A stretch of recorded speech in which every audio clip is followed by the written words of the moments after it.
Hello, everyone, and welcome back to another episode of Chargers Analytics with Arjun. This is part two to the Brandon Staley's Innovation and Scheme episode. If you haven't seen part one, make sure to go check that out on the channel. It breaks down some of the defensive trends that have gone on for the past 2 decades and how Brandon Staley himself has created a new trend that could take over the NFL in the years to come.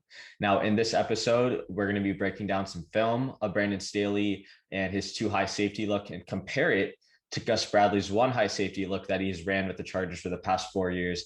And we're going to be looking at some Gus Bradley clips from 2020 and ultimately just compare the 2 defenses and see what works and what doesn't. So as usual, let's dive straight into it.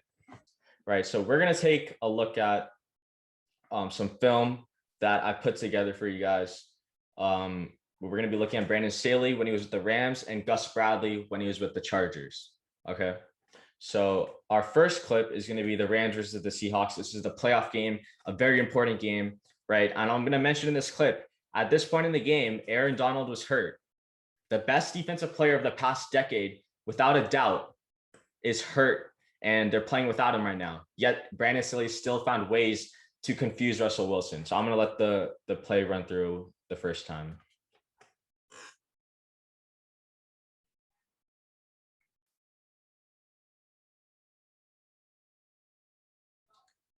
Okay, so as you can see, that was just pretty much a coverage sack that ensued right there by the Rams. Just amazing defense. So let's look at it again. Let's see what happens, right? So right now, if we pause it, so I'm gonna go back just a little bit. If we pause it before anything happens, let's see what the Rams are giving them. You have a 2 high look, John Johnson, Jordan Fuller, right? I'm pretty sure this is 2 linebackers, and you have a slot corner. So you're in a nickel formation, 2 high safety look. Can you predict what the Rams are running out of this? No, you don't know what they're running. They're not showing a cover 3 look. This could be man. This could be zone, right? So let's go through it. Tyler Lockett goes in motion. So because Jalen Ramsey doesn't tail him, you know this is going to be zone, but we don't know what zone it is, and they're still in that 2 high look, right? So it's a play action. Okay, immediately, no one's open, right? Brandon Staley's whole philosophy for the pass game, he wants to have 2-on-1s in the pass game. If you're running a crossing route, he wants 2 guys on that route every single time. He wants to put your receiver in a box that they can't get out of, right? So they have a cornerback in the flat. Ramsey was following Metcalf, right? Pause it again. 2 guys on Metcalf, pretty much 3 guys on, I believe that's David Moore. You have a guy guarding Chris Carson in the flat, a guy guarding Lockett in the flat. Nothing's open, right? And I mean, honestly, like if you guys could help me out in the comments and tell me what zone this is, I would love to hear about it, because I mean, it's pretty much like bracket coverage at this point. Again, 2 guys on him, 2 guys on Metcalf. The flats are guarded, no one's open, and Wilson takes the coverage sack. Just amazing play calling by Brandon Staley. And you can see Russell Wilson struggled against the 2 high because he didn't know what defense they were in. Let's move on to the next clip. Okay, so now we're going to move on to the next clip, which is the Chargers and the Dolphins. And honestly, to me, this was like probably one of the most annoying games I think I've ever watched, just because the Chargers made Tua look like an actual franchise quarterback when in reality, he isn't, or he hasn't shown that ability. So let's just look at what Gus Bradley's showing Tua. So we have a single high look, right? The corners are playing off. So Casey and Michael Davis are playing off. Tavon Campbell sort of on the line of scrimmage, not really. They have the 4 defensive linemen, 2 linebackers, and then Rayshawn right here. So single high look. I'm going to just let the play run through real quick.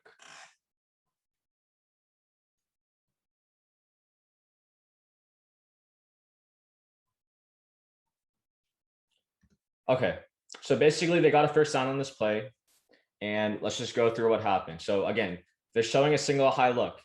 Based on this, there are really only 2 options that the Chargers can run: cover 3 and cover 1. And because Michael Davis is playing so off, you can pretty much guarantee this is going to be a cover 3 look. So the Dolphins snap it, right? And they go with like an RPO look. So they fake the handoff, and you can see Rayshawn's immediately committing to the run, right? Because the tight end goes to block. And they're running some sort of screen right here. Casey, I think he's going to stop that. But on the other side, Michael Davis is playing so off. Remember in my cover 3 diagram, I showed that the flats are the hardest route to guard for cover 3 people because the cornerbacks are playing so off. Well, that's exactly what Tua targets right here. It's an easy out route. Michael Davis slow to recover, and they pick up a first down here. Now, you might wonder why I found this game so annoying. After the game, Tua literally said, I expected the NFL to be a lot harder. Tua said that. Yeah, Tua. He might have gone 6-3, but let's look at how good he was as a quarterback over the course of a season. Over the course of a season, he ranked 27th in EPA per play plus completion percentage over expected. So if you don't know what CPOE is, it stands for completion percentage over expected. It's pretty much just measures accuracy for a quarterback. He ranked 27th out of 32 quarterbacks in that metric. And he said that he expected the NFL to be a lot harder. So if you want to slap in the face, you got one. He just called the Chargers trash. That's just disrespectful, especially considering how he played against the Rams, which we're going to look at right now. So this is Dolphins versus the Rams. The Rams actually lost this game 28-17, but don't think of the score when looking at the clip. And I'm just going to let the clip run through real quick. Again, too high safety look, the staple of Staley's defense. Two high safeties. Just try to guess the coverage if you can.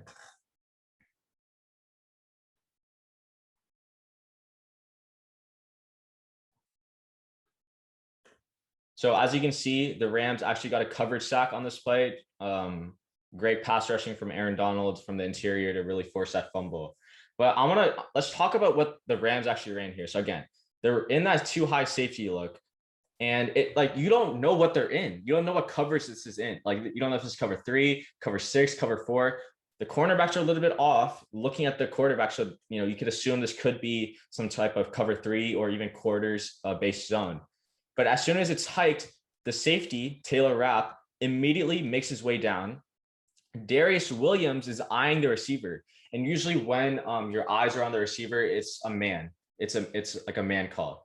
But everyone else on the other side are also looking at the quarterback. So I think they manned up on one side and they played zone on the other, right? No one's open. Again, 2-on-1s in the pass game. 2 guys on the tight end, 2 guys on the slot receiver. He's coming across and the slot corner is right there to meet him.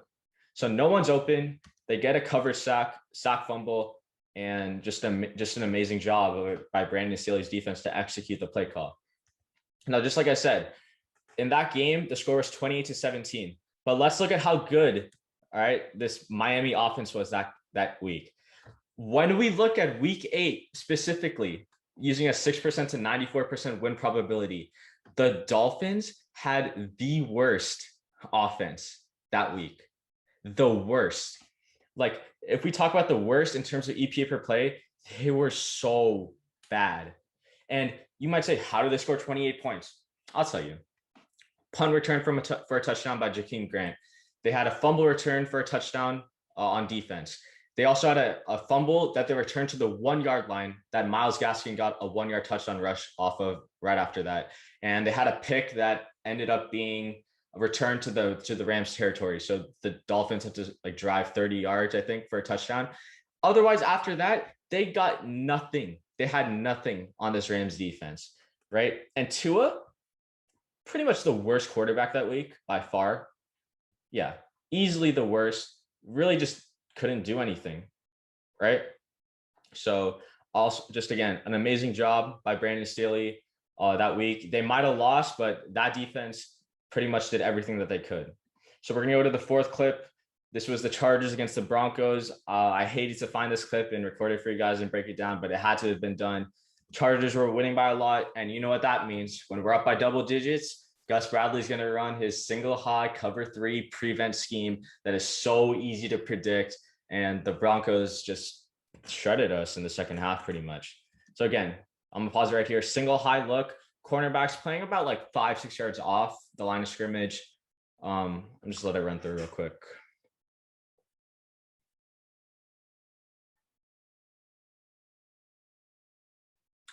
Yeah, so this was the 40-yard touchdown to Deshaun Hamilton, by the way.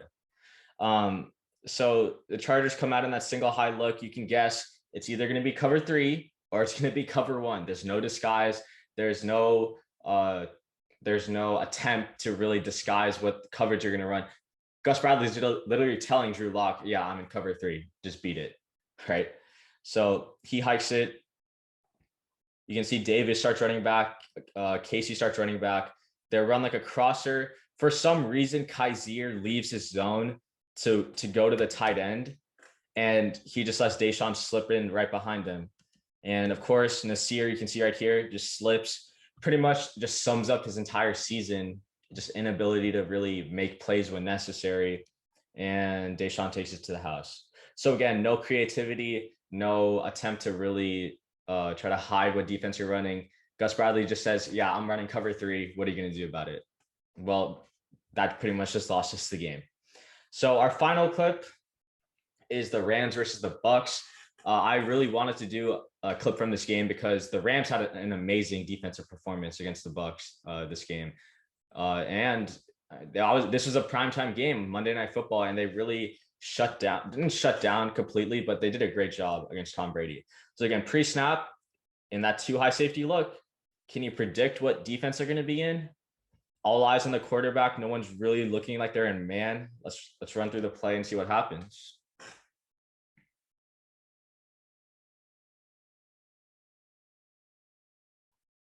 Okay, so they forced an incompletion on this play. Let's just go a little bit into what really the Rams did here. So they hiked the ball, still in that 2 high safety look, right? Again, just bracket everyone, 2-on-1s in the pass game, right? So right here, it looks like it's some type of cover 4 defense, right? You have 4 guys back. John Johnson is stepping up, but he knows there's no one in his zone, so he can be a little bit more aggressive, right? Again, pause it here right before Brady throws. You have Leonard Fournette up here. Braid's covered. Evans is running like some sort of dig, maybe even a curl. The linebacker, I think this is Micah Kaiser. He's running to Chris Godwin. Johnson is cutting that off, and you have two guys covering Godwin, and no one, Leonard or whoever this is, I think it's Antonio Brown. No one's open here, right? So again, Brady tries to fit this in a really tight window, incomplete, just amazing defense by Brandon Staley. No one's open, and he disguises it. This could easily be a cover 3, right? What if John Johnson just rotated down here and Jordan Fuller went up here, right? It's hard to diagnose because he's in a 2 high look, and so you can't really predict what Staley's going to call here. So Brady, honestly, the throw is going to be to Evans, but the linebacker's on him, and I don't know if this was like an actual communication thing where the linebacker Micah Kaiser told Johnson, hey, if he goes on a in route, you need to cover that because I'm going to get Godwin. I don't know if that was the case, but they flustered Brady. He didn't know who was open, so he threw it in a really tight window for an incomplete pass. Okay, so that brings us to the end of the episode. I hope you guys learned a little bit about Brandon Staley's defense and what he's trying to do, trying to eliminate that wide zone scheme, trying to throw that counter punch like this is a boxing match, remember? And I'm sure someone is going to find a counter to Brandon Staley's scheme, but right now, he is the face of defensive innovation, and we should be so lucky to have him as our head coach. And remember, he considers himself to be an all-around coach. It's not just the defensive side of the ball. He knows offense as well. So I'm super excited for this upcoming year. I hope the clips showed you a little bit about what to expect from his defense and how different it's going to be from Gus Bradley. Because remember, when you're in a 1 high safety look, the only 2 coverages you're really going to run are cover 3 and cover 1. But when you're in a 2 high look, you can run any defensive coverage you want. Cover 0, cover 1, cover 2 man, Tampa 2, cover 3, cover 4, cover 6, bracket, man-to-man, anything you want, you can run out of that 2 high. So again, that brings us to the end of the episode. Don't forget to comment any potential topics you guys want me to go over in future episodes. And with that, as always, bolts up.